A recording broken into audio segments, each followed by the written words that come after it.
Abdelkader Ben Salah est décrié pour plusieurs raisons. D'abord, il est aux manettes depuis presque 30 ans. Abdelkader Ben Salah était président du Conseil national de transition, l'Assemblée nationale transitoire algérienne. Déjà en 1992, il a enchaîné les présidences, Assemblée nationale, puis Sénat, chef du RND, l'ancien parti au pouvoir en Algérie. Donc, pour les Algériens, Abdelkader Ben Salah est le pur produit du système, même si constitutionnellement, il est le successeur provisoire du président de la République. C'est pour toutes ces raisons qu'il n'est pas apprécié. Aussi, il y a une rumeur vieille de plusieurs dizaines d'années qui dit qu'il serait d'origine marocaine. Donc cela n'arrange pas du tout les affaires de l'actuel président du Sénat algérien. En tout cas, ce soir, Abdelaziz Bouteflika a adressé une lettre d'adieu aux Algériens où il demande pardon.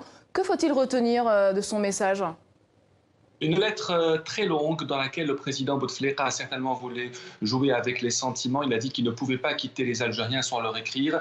Dans une phrase, il demande pardon au cas où il se serait trompé avec ses compatriotes à travers un geste ou un mot. Certains observateurs considèrent que cette lettre est une manière un peu de ne pas sortir par la petite porte et de provoquer la compassion auprès des Algériens. Une lettre qui était totalement inattendue, qui tombe donc au lendemain de sa démission. Une manière pour lui de vouloir quitter les Algériens sur une bonne note. Pas sûr que ces excuses qualifiées de tardives par beaucoup d'Algériens puissent être bien accueillies. Et pour finir, Alad, avez-vous des informations sur les prochaines manifestations à venir ?